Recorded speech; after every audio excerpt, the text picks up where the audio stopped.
Queridos amigos, sejam bem-vindos ao canal Videira Espírita. Meu nome é Cristina Brito e este é o programa Projeto 15 Minutos, o Livro dos Espíritos.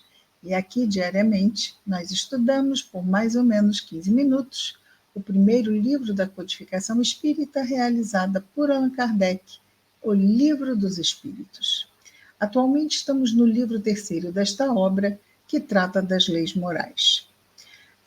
Este livro terceiro é composto de 11 capítulos, nós estamos no capítulo 10, que trata da 9ª lei moral, a lei de liberdade. E nós estamos aqui no subitem que trata de fatalidade. Fatalidade. E vamos para a questão 863. E nela, Allan Kardec pergunta aos espíritos superiores: frequentemente, os costumes sociais não obrigam.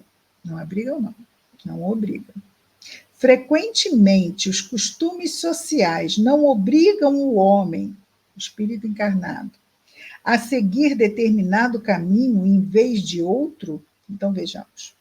Os costumes sociais podem, sim, são costumes, é mesmo a força do hábito, podem nos induzir a tomar um caminho ao invés do outro, não é? Então, frequentemente, os costumes sociais não obrigam o homem a seguir determinado caminho ao invés de outro? Obrigar, embora até hajam leis, não é? Mas pessoas descumprem a lei. Então, não é porque existe até mesmo uma lei, além do costume, mais ainda acima do costume, pode existir uma lei e ela não ser cumprida, que dirá um costume, não é? Mas, ok. E aqui a pergunta de Kardec é exatamente isso. Se o costume social não vai obrigar um ser humano a seguir um determinado caminho ao invés de outro, nesse caso, não estará essa criatura submetida ao controle da opinião geral quanto à escolha de suas ocupações? Aquilo que se chama respeito humano não constitui obstáculo ao exercício do livre-arbítrio? Quer dizer, eu não faço porque é respeito humano. Por quê? Então, se eu pudesse fazer o que eu quisesse, poderia não respeitar o outro ser humano. Mas, de novo, aí caímos na lei. Mas tem pessoas que descumprem a lei e fazem mal a outros seres humanos. Então, é uma questão que, de novo, caímos aonde? Lá no livre-arbítrio, não é? Bom, nós vamos ouvir os espíritos superiores, que é com eles que aprendemos. Resposta: são os homens que fazem os costumes sociais, e não Deus. Se eles se submetem a tais costumes, é porque lhes convém. Essa submissão, portanto, representa um ato de livre-arbítrio, visto que, se quisesse, poderiam livrar-se deles. Por que, então, se queixam?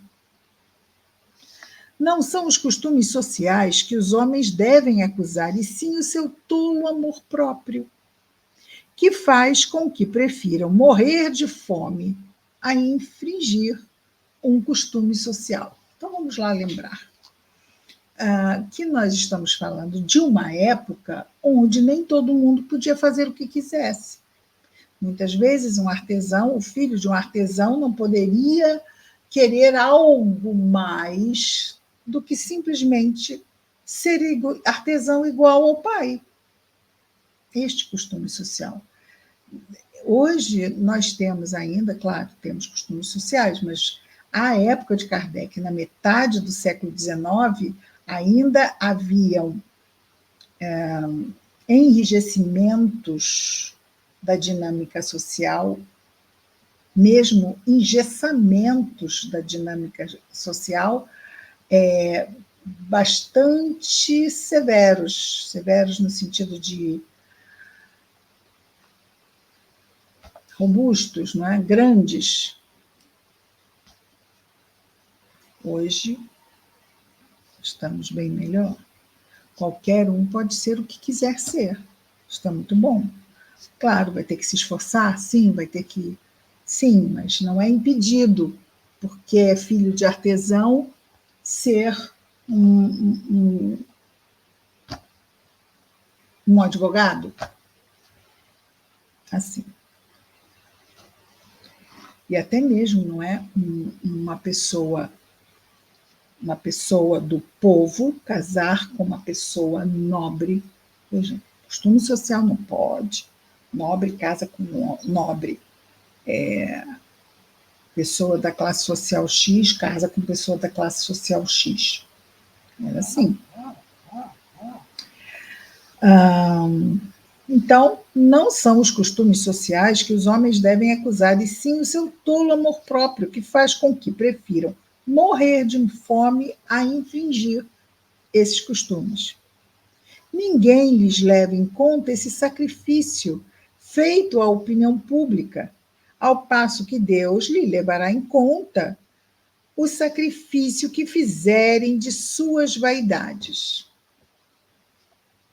Então, vamos imaginar, não é? Aqui, uma jovem ou um jovem ricos, nem vamos falar de nobres, ricos. Vemos até naquele filme Orgulho, filme é um livro, né, que virou filme, Orgulho e Preconceito.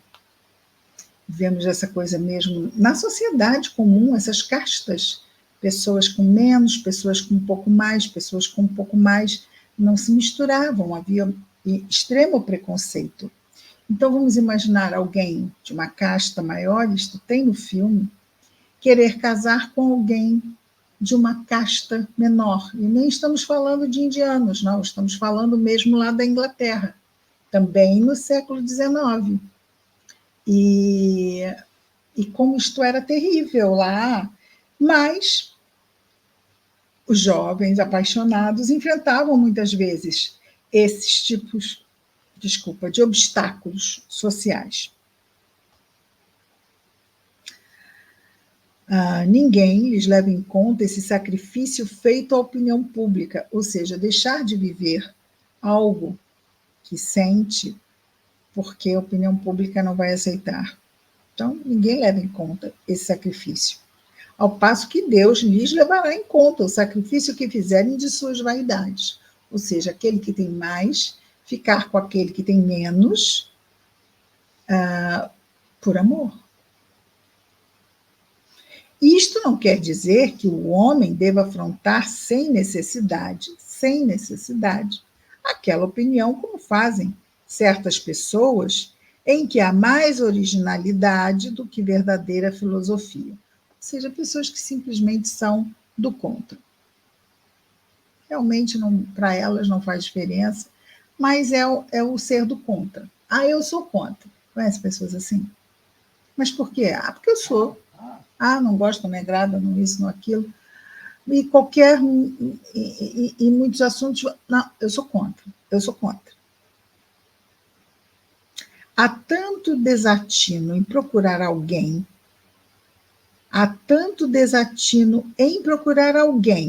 ser apontado a dedo ou exibido como animal curioso, é um desatino, não é? Olha lá, antigamente era assim também, não é? Pessoas diferentes eram levadas para circos. Então, uma pessoa albina, não é? Gêmeos siameses, e pessoas, às vezes, muito altas, ou muito baixas, ou muito gordas, ou muito magras. Tudo que fosse diferente era levado e mostrado em circo. Isso é um desatino, não é? Há tanto desatino em procurar alguém ser apontado a dedo ou exibido como animal curioso, quanto bom senso naquele que desce voluntariamente sem murmurar, desde que não possa manter-se no alto da escada. No livro Memórias de um Suicida, nós vemos ali casos, por exemplo, de um personagem que se mata porque foi à falência. E ele não conseguia se imaginar pobre. Então se matou, deixou a mulher desprovida, deixou os filhos órfãos, simplesmente porque ele não se imaginava sair lá da casta dos ricos e, de repente, por causa de uma falência, se tornar pobre. Então, aqui os espíritos dizem que há bom senso naquele que desce voluntariamente sem murmurar, ou seja, perdi tudo. Vou ser pobre, serei pobre, porque a honestidade não é vergonha para ninguém. Mas lá naquela época, naquela sociedade engessada, exigia muita coragem, coragem moral, não é? Então, bom senso naquele que desce voluntariamente sem murmurar, desde que não possa manter-se no alto da escada. Da escada o quê? Social, não é? Rica resposta, riquíssima. Questão 864, pergunta Kardec. Há pessoas para as quais a sorte é contrária. Estão tentando, parece que tudo... Está toda hora a coisa anda para trás, anda para trás. Há pessoas para as quais a sorte é contrária, enquanto outras parecem favorecidas pela sorte, visto que tudo lhes sai bem. A que se deve isso? Resposta. Quase sempre é porque essas pessoas, onde as coisas parece que não dão certo de forma sistemática, quase sempre é porque essas pessoas sabem conduzir-se.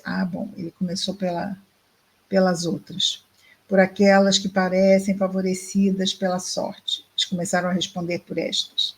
Então, aquelas pessoas que parecem favorecidas pela sorte, quase sempre é porque sabem conduzir-se melhor na vida.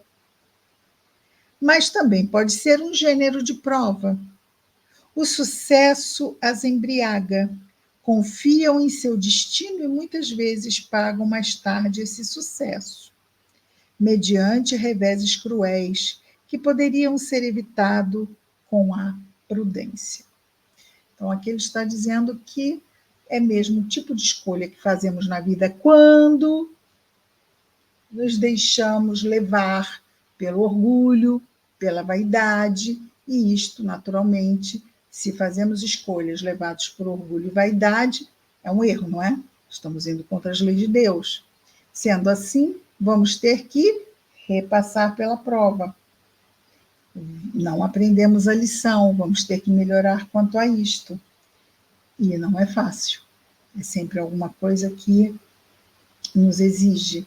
Fazer uma vez já exige. Quando erramos e temos que fazer de novo, quem já passou por isso na escola sabe como isso nos exige.